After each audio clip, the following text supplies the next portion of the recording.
Hello friends, आज हम एक नई वीडियो ले आए हैं। आज हम करेंगे लॉ ऑफ वेरिएबल प्रोपोर्शन। पहले हमने कर लिया है law of return to scale. आज हम करेंगे law of variable proportion. Law of variable proportion क्या होता है? लॉ ऑफ वेरिएबल प्रोपोर्शन एक शॉर्ट टाइम पीरियड लॉ है, जैसे कि वो एक लॉन्ग टाइम पीरियड लॉ था। ये क्या है? शॉर्ट टाइम पीरियड लॉ है। इसमें 1 साल से कम का टाइम पीरियड होता है। इसमें सारे फैक्टर हैं जो वो कांस्टेंट होते हैं, सिर्फ एक ही फैक्टर है वो चेंज होता है, वेरिएबल फैक्टर, जिसको हम चेंज कर सकते हैं। अब हम कुछ छोटी छोटी टर्म उनको देख लेते हैं कि कौन सा टर्म कैसे है। जो फिक्स्ड फैक्टर वो क्या होते हैं? वो फैक्टर जिनको हम शॉर्ट टाइम में चेंज नहीं कर सकते। लैंड, मशीन, मान लो हम कहीं पे प्रोडक्शन करना हमने स्टार्ट कर दिया, हमने वो बिल्डिंग किराए पे ले ली। अब ये तो है नहीं कि हम थोड़े टाइम के लिए ही हमने वहाँ पे प्रोडक्शन करना स्टार्ट किया था, उसको हम चेंज कर दें, तो ये कोई अच्छा नहीं है। हमें जो भी काम करना है वो हमें मैनेज तरीके से करना है। तो फिक्स्ड फैक्टर वे होते हैं जिनको हम शॉर्ट टाइम पीरियड में चेंज नहीं करते। वेरिएबल फैक्टर क्या होते हैं? वो जिनको हम शॉर्ट टाइम पीरियड में चेंज कर सकते हैं, जैसे रॉ मटेरियल या लेबर। मान लो हमने 2 लेबर लगा रखे हैं, अगर हमें ज़रूरत 4 की है तो हम बढ़ा भी सकते हैं, अगर हमें कम करने हैं तो हम कम भी कर सकते हैं। वो होते हैं वेरिएबल फैक्टर जिनको हम शॉर्ट टाइम पीरियड में चेंज कर सकते हैं। टोटल प्रोडक्शन क्या होता है? वो अमाउंट जो आउटपुट डिराइव करता है एम्प्लॉयमेंट रेट से, यानी ऑल अमाउंट ऑफ आउटपुट जो डिराइव होता है एम्प्लॉयमेंट रेट से। एम्प्लॉयमेंट रेट मतलब हमने कितने लेबर लगाए और उससे हमें कितना प्रोडक्शन हुआ, वो होता है टोटल प्रोडक्शन। एवरेज प्रोडक्शन क्या होता है?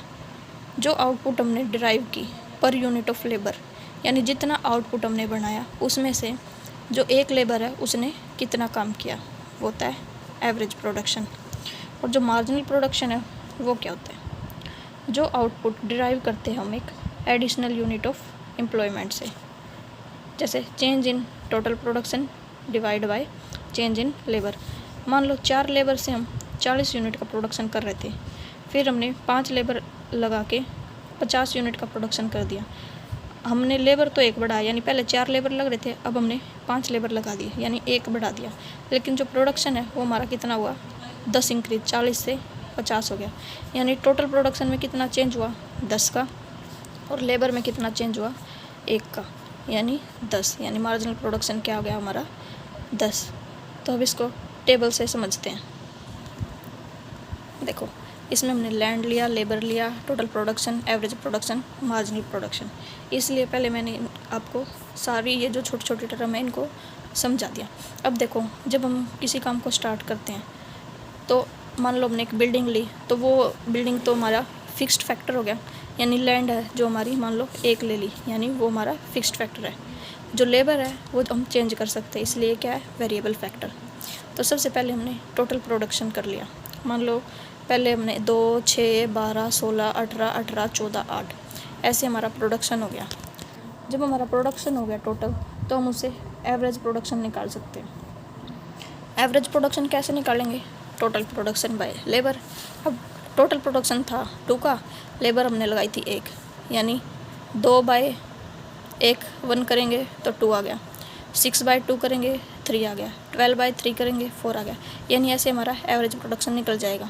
फिर हम निकालेंगे मार्जिनल प्रोडक्शन। मार्जिनल प्रोडक्शन कैसे निकालेंगे? Change in total production divide by change in labour. अब देखो, जब हमने प्रोडक्शन में चेंज किया, ये तो हमारा स्टार्टिंग में तो 2 ही रहा। अब देखो, 2 से 6 पे आने के लिए हमें 4 बढ़ गए। यही तो चेंज आ रहा है हमारा 6 से। जब हम अब देखो, ये हमारा चेंज होते रहे। ये पहले हमने ये सारे लिख लिए। मान लो ये स्टार्टिंग में तो हमारा 2 ही रहेगा प्रोडक्शन, लेकिन जैसे ही हमारा प्रोडक्शन 4 हुआ और लेबर वाला चेंज होके 1 आया, क्योंकि इनका गैप सबका 1 है बीच में। अब देखो, जो मार्जिनल प्रोडक्शन है ये हमारा निकल जाएगा टोटल प्रोडक्शन, और यानी 2 के बाय में 1 करेंगे तो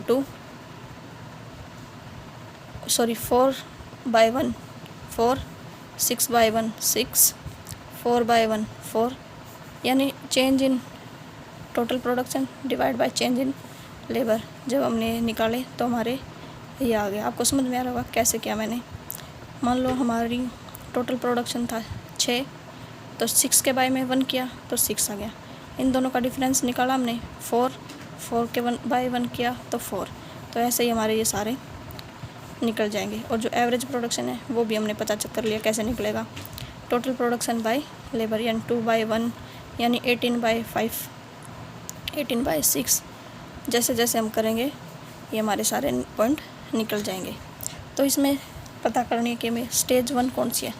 स्टेज 1 वो होती है जब हमारा जो एवरेज प्रोडक्शन है वो मैक्सिमम हो, यानी कि 4 हमारा मैक्सिमम है एवरेज प्रोडक्शन। तो यहाँ पे क्या है स्टेज 1, ये हमारी स्टेज 1 यानी 6 तक। जब हमारा MP है वो 0 है, यानी ये हमारा MP है और ये 0 है, यानी ये हमारी सेकंड स्टेज होगी।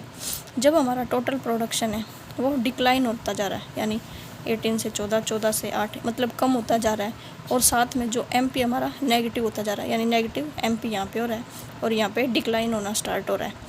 तो ये होगी हमारी थर्ड स्टेज। अब ग्राफ से देखते हैं। ये OY एक्सिस होगी, ये OX एक्सिस होगी। OX एक्सिस पे ले लिया हमने यूनिट ऑफ वेरिएबल फैक्टर। सबसे पहले हमने बनाया प्रोडक्शन कर्व, यानी टोटल प्रोडक्शन कर्व। यहाँ पे टोटल प्रोडक्शन कर्व बढ़ता जा रहा है, यहाँ पे आके मैक्सिमम हो गया और यहाँ पे जैसे ही नीचे आइए डिक्लाइन होना स्टार्ट हो गया। ये भी OY एक्सिस है, इस पे भी हमने यूनिट ऑफ वेरिएबल फैक्टर लिया। यहाँ पे AP और MP लिए। ये जो कर्व ऐसे गई ये है हमारी AP कर्व और ये है हमारी MP curve. Total production curve MP और AP ये तीनों एक साथ इंक्रीज़ होते हैं। ये तीनों हैं जो वो एक साथ राइज हो रहे हैं फर्स्ट स्टेज में। पहले तो अनयूटिलाइज्ड था, लेकिन बाद में जब यूटिलाइज हो गया जिससे प्रोडक्टिविटी बढ़ गई और जो टोटल प्रोडक्शन है, एवरेज प्रोडक्शन है और जो मार्जिनल प्रोडक्शन है वो तीनों इंक्रीज़ हो गई। और जब हमारा MP और AP यहाँ पे हमारा क्या हुआ, जो AP है वो मैक्सिमम हो गया इस पोजीशन पे। जब हमारा AP मैक्सिमम हो गया, MP और AP इक्वल है, तो यहाँ से हमारा सेकंड स्टेज है जो वो स्टार्ट हो गया। यहाँ से हमारा सेकंड स्टेज स्टार्ट हो गया। लेकिन जब हमारा टोटल प्रोडक्शन मैक्सिमम था उस टाइम जब हमारा टोटल प्रोडक्शन है जो वो मैक्सिमम था तो MP हमारा क्या है 0, और जब टोटल प्रोडक्शन हमारा डिक्लाइन हो रहा है उस टाइम हमारा MP क्या है नेगेटिव। टोटल प्रोडक्शन जब हमारा मैक्सिमम था तो MP 0 था, टोटल प्रोडक्शन जब डिक्लाइन हो रहा था तो MP हमारा नेगेटिव था, मतलब 0 से भी नीचे आ गया।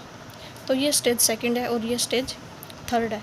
स्टेज थर्ड में जो टोटल प्रोडक्टिविटी है वो डिक्लाइन हो रही है और जो मार्जिनल प्रोडक्शन है वो नेगेटिव आ रहा है। वो क्यों आ रहा है? मान लो एक हमारे पास लैंड है, उसमें हमें रिक्वायरमेंट थी 25 लेबर की, लेकिन हमने वहाँ पे 30 लगा दिए। 30 लगाने से हमारा जो कॉस्ट ऑफ प्रोडक्शन है वो बढ़ गया, यानी जो फिक्स्ड फैक्टर हैं वो ओवर यूटिलाइज हो गई, जिसके कारण जो टोटल प्रोडक्टिविटी है वो डिक्लाइन होना स्टार्ट हो गई और जो MP है वो हमारा नेगेटिव हो गया। और जो ये हमारी ये स्टेज थी ना, जब हमारा TP मैक्सिमम था और MP 0 था, उस टाइम पे हमारी जो सेकंड स्टेज है वो समाप्त हो गई थी। थर्ड स्टेज है जो वो स्टार्ट हो गई थी। तो वीडियो अच्छी लगी हो तो प्लीज़ वीडियो को लाइक कर देना और चैनल को सब्सक्राइब कर देना। टेलीग्राम चैनल का लिंक मैं डिस्क्रिप्शन में डाल दूँगी, उसको भी ज्वाइन कर लेना। Thank you so much.